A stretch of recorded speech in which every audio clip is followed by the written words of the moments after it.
Thank you, Honorable Minister. Honorable Swart. Thank you, Chairperson. Minister Gigaba, in your submission, you make a number of assertions and you state, for example, on page 1, it has been disheartening and shocking for me to witness some of the appointments that I made years ago and which were held publicly as positive appointments for government now being impugned. Would you, and then right at the end of your document, you also indicate, I'm severely disappointed that these roles appear to have in certain instances been abused. That's roles of SOCs. And I regret any role I inadvertently played in the appointment of any director who subsequently failed to prioritize the interests of the relevant SOC and, more importantly, this country. So to me, would you agree that with hindsight, one always has hindsight, that there were clearly mistakes made, not necessarily with the appointment, but had one taken greater care and one sees subsequent developments that would have caused you to reach that conclusion? Is that correct? Yeah, yes, what it means, Honorable Swart, is that, you know, when you take a decision, you take it without any malice. You think you are acting in the best interests of country and company, and once things happen, develop in later years, you then regret the fact that what you thought at the time you took a decision was a genuine intention has turned out the way it did, because there was no desire or intention on my part to appoint anybody who would at a later stage be mired in the types of controversies as we are dealing with. And is it correct, and we've had a bit of a briefing on this, that you rely quite heavily on your departmental officials when it comes to the appointment of boards? And I think you indicated that there could be an improvement in that regard. You spoke about vetting, I think, as well. Is that correct? Indeed, yes, it's true. So clearly now, when one looks back at some of the appointments, and if one starts with the appointment of Mr. Colin Machila, again, hindsight is perfect sight, and we see with his appointment in June 2011, and did I understand you correctly that you don't play any role in the appointment of acting executives? Is that correct? Yes, that's correct. And here, when we appointed him, we were appointing an ex-CEO was the chairman of the National Energy Regulator. So he fitted the bill of the ESCOM board. He came from the sector, he understood it. And now he was appointed by you in June 2011, and as acting CEO on the 1st of April 2014, you wouldn't have played any role in that, the acting CEO position? Yes. When the request was made to me, I deferred it to the board and said, it's your decision, you decide who is going to act as CEO. I will only get involved once we've completed the recruitment process for the permanent CE. Because as we now know, in terms of the leaked Gupta emails, that on the 22nd of March, Mr. Salim Issa sent Mr. Machila's CV to Mr. Tony Gupta, and Mr. Tony Gupta forwarded the CV to Mr. Duduzana Zuma on the 23rd of March, and he was then appointed 1 week later as CEO. Now, clearly, one can contest the veracity of those leaked emails, but you would say that you had no role to play in that appointment. I had absolutely no role, and nobody spoke to me about that. I was only informed post facto. and I was seized with the preparations for the new CE. But obviously, we were also in an election period around that time, elections being in April.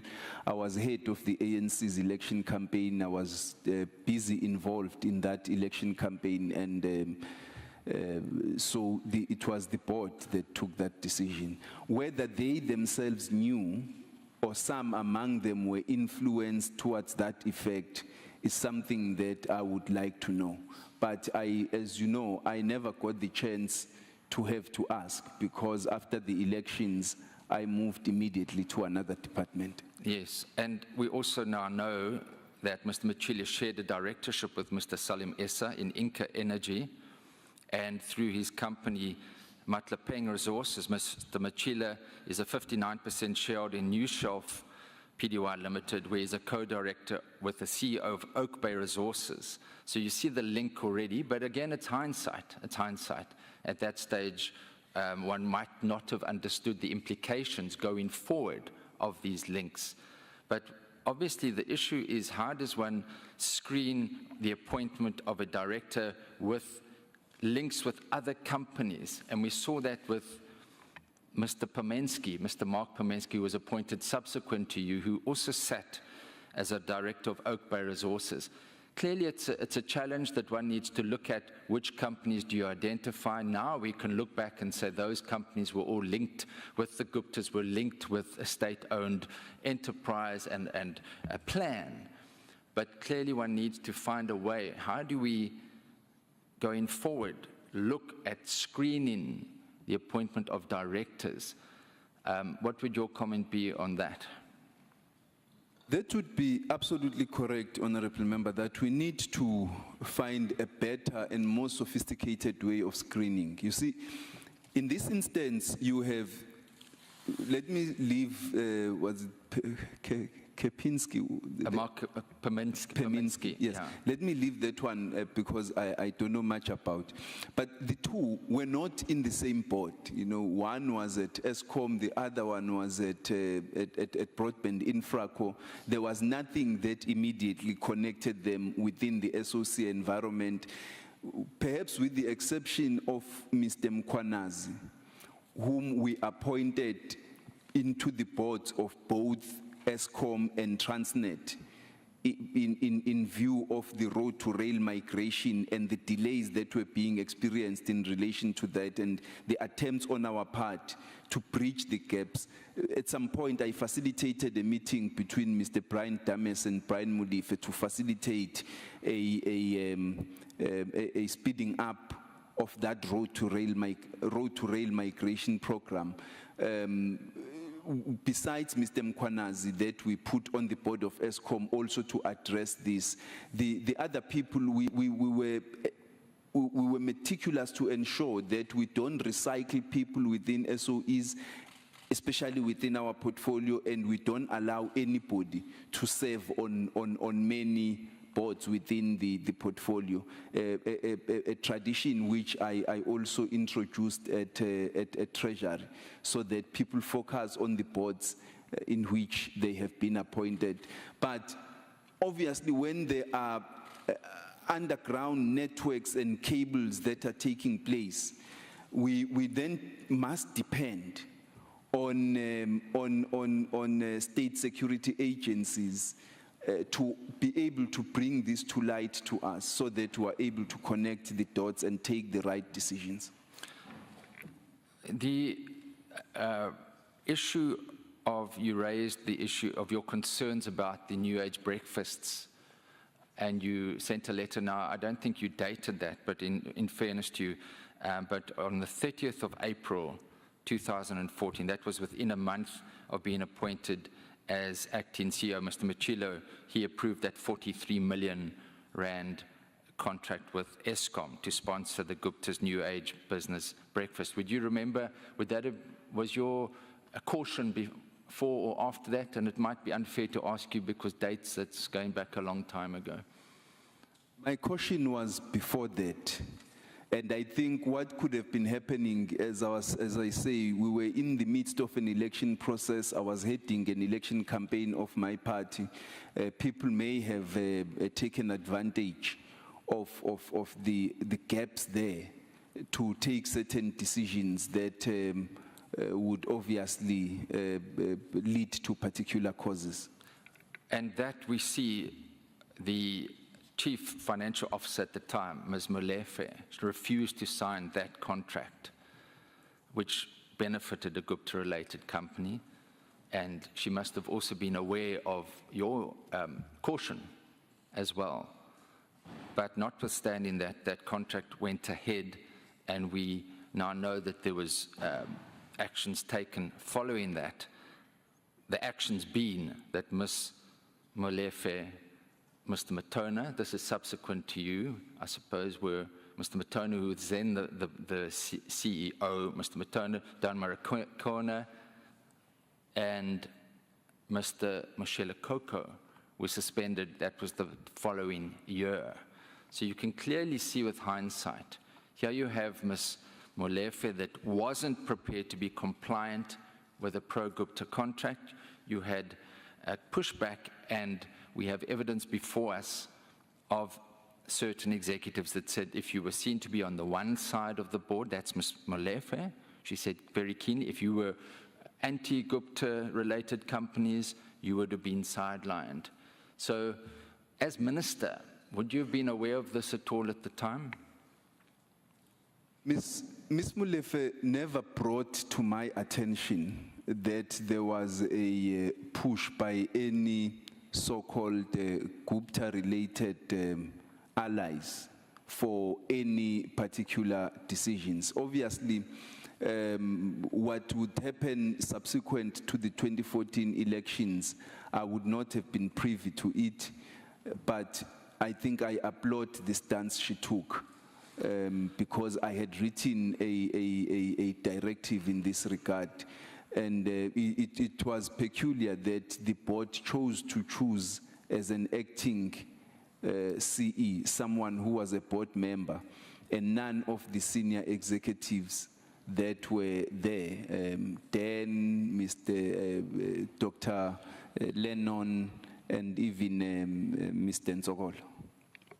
And it's of great concern to us that a person of the caliber of Ms. Molefe was sidelined, and when she gave evidence, she was obviously very distraught that her career had been destroyed, as had Mr. Matona and others in this push to capture Eskom.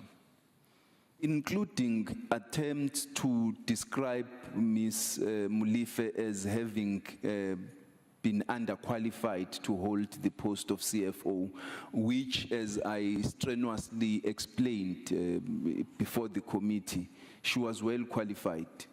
And of course, we know the Denton's report cleared all of those executives. There was nothing found to be, but they were clearly in the way of a certain agenda by Gupta-related companies, and that's why they had to be removed. Would you, in hindsight, agree with that?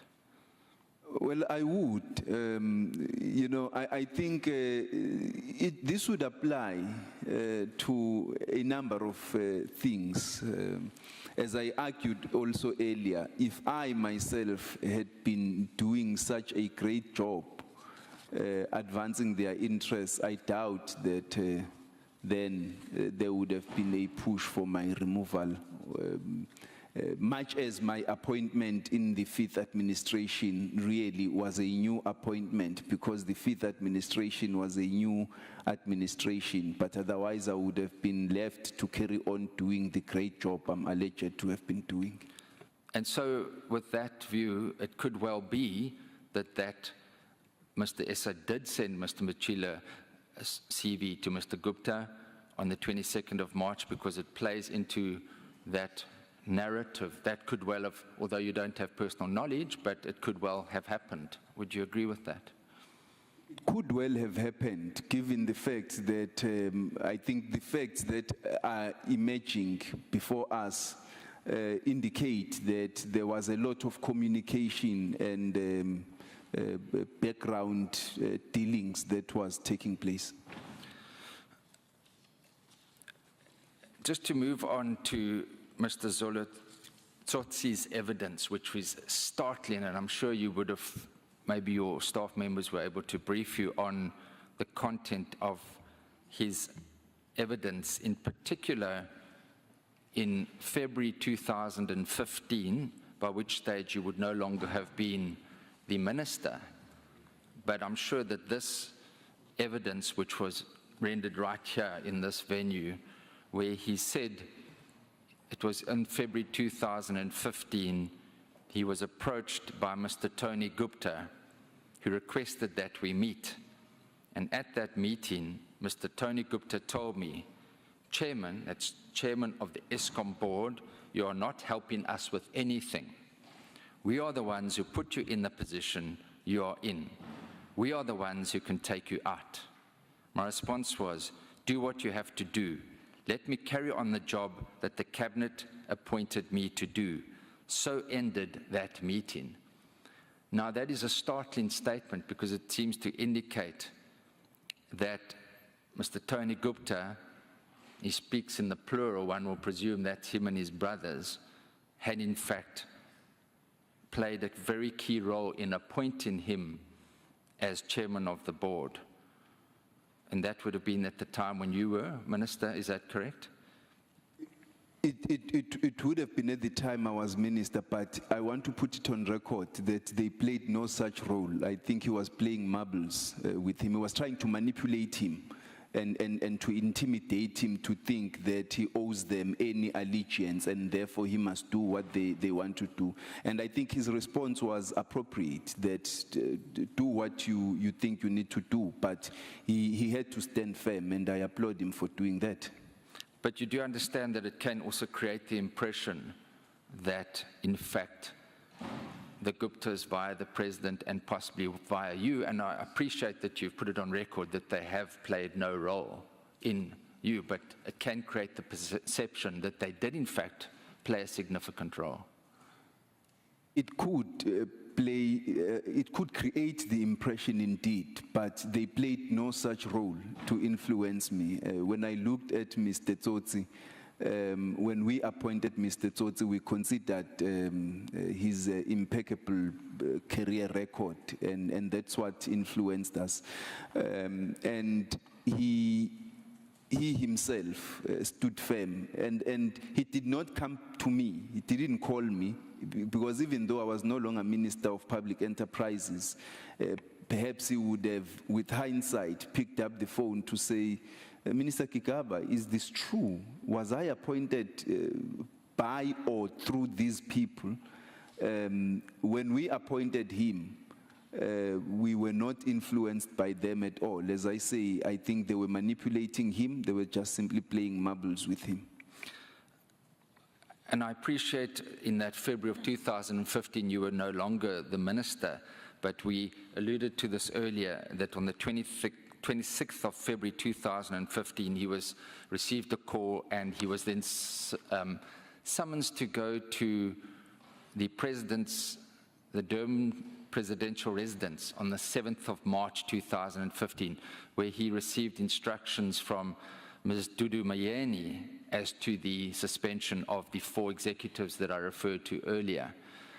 Would that not indicate to you, given what I've just mentioned to you, Mr. Tony Gupta's assertion that he, in fact, is in control of some influence, and the president then indicates these, via Ms. Dudu Mayeni, that these are the people that are going to be suspended, again to pursue a Gupta-aligned plan that the president himself was influenced by the Guptas? All I can confirm is that during my tenure, Ms. Molefe was appointed and not threatened in any possible way and not suspended. Mr. Tsotsi himself was not threatened or summoned by anybody. and that Mr. Dan Marukane was also firmly in his position as a highly renowned executive at Eskom. He was under no suspension, and even Mr. Koko then was not suspended. So under my tenure, none of that happened. I think what happens thereafter could be an indication of the gaps that got opened as soon as I was no longer in the position to exercise my responsibility as minister. I think honorable members could very well remember that there have been some media reports, even to the extent that, and I say this fully conscious of what it could mean. But there were reports to the extent that my own redeployment to Home Affairs in 2014 was announced to some people by Ms. Myeni prior to it happening, and it actually did materialize. So and that's an important point that you're just making, because it does then indicate that possibly the president, via Mr. Myeni and others, was influencing matters. Because we know on the 7th of March, this very meeting, we know then on the 9th of March, according to Ms. Daniel's evidence and Mr. Masonga's evidence, that they were called to a meet with Mr. Salim Essa, who we know is a Gupta lieutenant, where they were told these executives were going to be suspended. And that is exactly what happened. And so we can clearly see, subsequent to your being minister, an acceleration of state capture at Eskom. Because we know immediately, and with your knowledge as the Minister of Finance then, and the Tegeta contracts where you called for a forensic investigation, we know as soon as Mr. Malefe arrived at Eskom, he stopped the negotiations with Glencore, stopped the hardship agreements of Optimum, and that whole lot of pressure that was then built him and Mr. Anoj Singh, which is an issue which you are investigating, that, well, you were, the National Treasury was with the forensic audit. So would you agree that it seems to, state capture of Eskom in particular seems to have accelerated from that point on? Of course, it would seem to be, I think, given the evidence that is now before us. But I myself never received an instruction by the president in any direction. I appreciate that.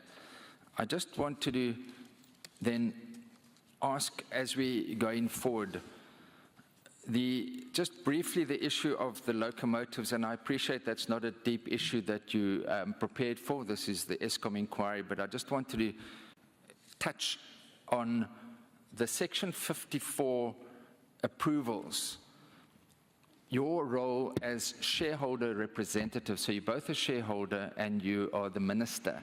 When you give those Section 54 approvals, and this would probably be under Section 54(2)(d) that speaks about an acquisition or disposal of a significant asset, I think it must be of concern to all of us, yourself included, concerning the allegations of locomotive contracts and the role that Mr. Iqbal Sharma is alleged to have played. And you referred briefly to that issue relating to the 100 urgent locomotives. And there's correspondence that's been, again, leaked relating to letters by Mr. Iqbal Sharma that seem to be consciously removing a contract from a Japanese company to ensure that South China Rail received that contract. Now, again, you've emphasized that you can't get involved in that, but purely because of the size of the contract, the initial 100 and then the other 1,000, that you would have had to give approval of Section 54. What I'm trying to understand is your role, and I think you've sketched it as a policy role, but surely there must be a deeper manner of oversight, both from your side and I think from our side as Parliament, when it comes to the approval, because that is probably one of the biggest contracts entered in the history of our country when it came to the locomotives. And we now know of Tequestra. And I'd urge you, just for your interest sake, to read those contracts that were signed between Tequestra and South China Rail. And myself, as a lawyer, I found it outrageous that there is a 21% commission fee built into that. And all they had to do to that was, there's a clause that says the company, CSR, will not require any proof of the delivery of services that Tequestra was supposed to provide, as it is understood that the project would not have materialized without the active efforts of Tequestra to provide the services listed above. So that is a bribery. It's a straightforward bribery. And I'm sure that in due course, the law enforcement agencies will investigate that further. But in view of the fact of your Section 54 approval, but the fact that this is an ongoing contract, so every month when those locomotives are being delivered, we seem to be paying 10 million rand more, and that's going to kickbacks. You know, honorable members, I think what, at the end of this inquiry, the committee needs to advise on how should members of the executive, without compromising themselves, get involved in contracts of this nature and size as they are happening, not after the fact. Because the problem arises in that, having sparred with the Honorable Mazwani earlier, having exchanged views and discussions with her earlier, and given the questions you are asking, I think the committee must advise on how members of the executive should engage with contracts of this nature and size as they are happening, not post the fact. Because, as I say, when you engage with this based on the annual report, there's nothing you can change. But the risk is still on you as the minister, because the question will be raised, why didn't you know? Couldn't you have done better? But the PFMA does not allow you to get to that level of detail as the contracts are taking place. Because, as I say, any member of the executive would say, what is the risk of my involvement now? If I involve myself and I ask these questions now, who are the bidders, who are shortlisted, who are being preferred? The question would be, why are you interested in this matter and not others? But it's a conundrum that we all need to solve collectively. Could I then, just to conclude, ask you, should it not be a consideration as a shareholder representative to start look at holding directors to boards that you might have appointed liable in terms of PFMA lacks or offences, such as was highlighted in the Public Protector's report? And then secondly, in particular, to have directors declared delinquent directors under Section 162 of the Companies Act. I don't think that any shareholder representative has ever made use of that provision, where we clearly see, and you yourself, as Minister of Finance, asked Mr. Anuj Singh to step down. And to me, and I'm sure my colleagues here, we would say, and I put it to him, that in my view, you are a delinquent director for what you did at Eskom.